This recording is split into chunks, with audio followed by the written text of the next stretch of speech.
Hi, and welcome to Cat Run Figures. I'm your host, Caitlin, and today we're going to be reviewing Inhumans versus X-Men #1. Okay, so before I start this review, I did review the Zero issue, so if you haven't read it or you haven't seen that review, check that out. But moving straight into the comics, we get to see Beast actually visiting the grave of Scott Summers and discussing all of the tensions that are going on currently between the Inhumans and the X-Men, and the fact that it's only going to get worse. How he fears for the future. Moving forward, we find out that he's actually late for a meeting between himself and a number of the leaders of all of the major mutant groups. And he's got news for all of them, that in the last 8 months that he's been working his ass off trying to find some sort of a cure for what's going on, some way to save the mutants from the Terrigen Mist, he's found out one thing in particular. The Terrigen Mist problem is not going to go away. It's actually getting worse. It's actually getting so bad that the Earth is going to become uninhabitable for mutants. So now we break into a number of debates as to what's going to go on moving forward. How are they going to try to save their people? Are they going to go into another dimension like Limbo and live there? Are they going to go off-world? Or are they going to actually go to war with the Inhumans in order to try to destroy what's left of the Terrigen Mist? We see a number of different viewpoints as to this. Everybody has something to say. I actually really appreciate the dialogue between Magneto and Beast, where Magneto basically tells him, "My people will not be gassed." Magneto is a Jew. He's Jewish, and he's survived through a horrible, just tragic end to everyone that he knew and loved before, and he is not going to go through that again. Everyone in all of these different teams has been doing what they can to save their different factions, their different individuals, to try to save mutants as a whole. Well, then Emma basically breaks the news to Beast that while he's been working on a way to try to work with the Inhumans to save the mutants, she and the others have kind of also come up with their own plan, which is to take out all of the big bads for the Inhumans and then take out the Cloud. Basically, they're saying without their top guns, there are going to be a bunch of unorganized children and low-level power sets that are going to be easy to deal with.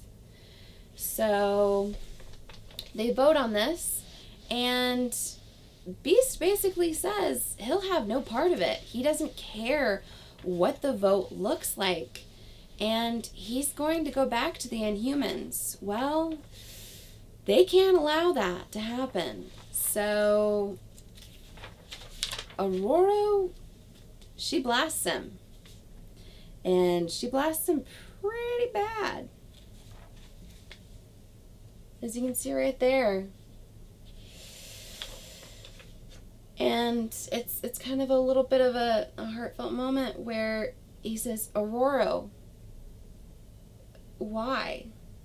And she apologizes, and she explains that the plan that Emma and Magneto came up with, it was her plan too. Then they see that he has medical attention, and they set apart moving on with their plan. My favorite one of the actual plans they come up with is Emma actually goes to the quiet room to go visit Black Bolt with the guys that she's there to discuss peace between the mutants and the Inhumans. However, he doesn't see this coming. Lady Shine. Lady Shine is a beautiful singer who was there at the Inhuman Club. And yeah, they weren't there for peace. Emma hurries up and changes into her diamond form. And Black Bolt, then seeing Lady Shine holding a gun at him, he uses his voice against her. Well, unluckily enough for him, this was Dazzler. This is freaking Dazzler.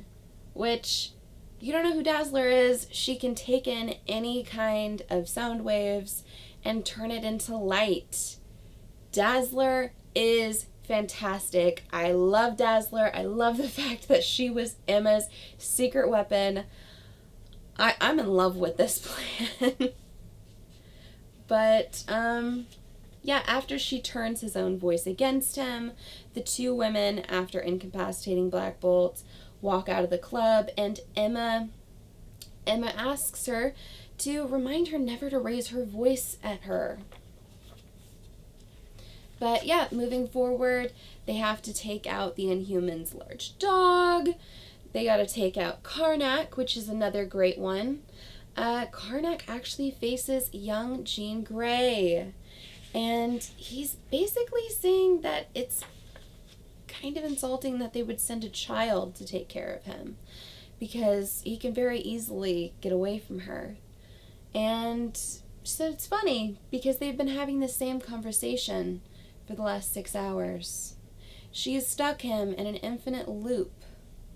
And he's saying that she knows he's going to get out of this. I mean, his whole power set is being able to see through people and being able to see through their weaknesses and to win. And she's saying, I know, but by then it'll be too late. So I love this panel. I love it. It's done quite well. The color on that is gorgeous, by the way. But, yeah, also, Magneto has disguised himself as a mutant refugee and takes over Crystal's ship. And he basically tells him that that whole saving mutants thing, that's his job. No one saves Magneto. But yeah, they even took out the dog, which is great. Yeah, moving forward, they're actually going to go in and attack. And Medusa tells Johnny that this isn't his fight and he better leave. And he says, here's another plan. And he says, what are we going to do? Well, Johnny Storm is there to fight for his woman. You know, as we knew the pretty boy would. But, our Medusa, all of her low levels, Johnny Storm, you know, Medusa, pretty boy, and a bunch of low-level Inhumans, are they going to be enough to take on the massive force of mutants that are coming up against them? I mean, that's a lot of bigs right there. So, I didn't really love the Zero issue. There were a couple good parts of it, but for the most part, it was just kind of like, do we really need this issue? This first issue really turned it around for me, however. I'm actually really excited for issue 2. And moving forward, I'm really excited with a lot of the new books that are going to be coming out of this, a lot of the teams that are going to be forged back together, and I'm loving the art. The writing got a lot better. I'm definitely digging it. I'm definitely keeping it on my pull list. Good improvement from the Zero issue. That's all I have to say. Give me a like if you like this video. Comment below and tell me what your favorite part of this book was. My favorite part was definitely the reveal of Dazzler. I love Dazzler. I love Emma. I love the fact that the two of them were together on a plan. Yeah, so subscribe to my channel for more comic book content, or check out any of the older videos I have up for offer here on Cat Run Figures. Like I said, I did review the 0 issue of this, and I will be reviewing the 2nd issue when that gets released. Yeah, and until next time, I'm your host, Caitlin. Bye!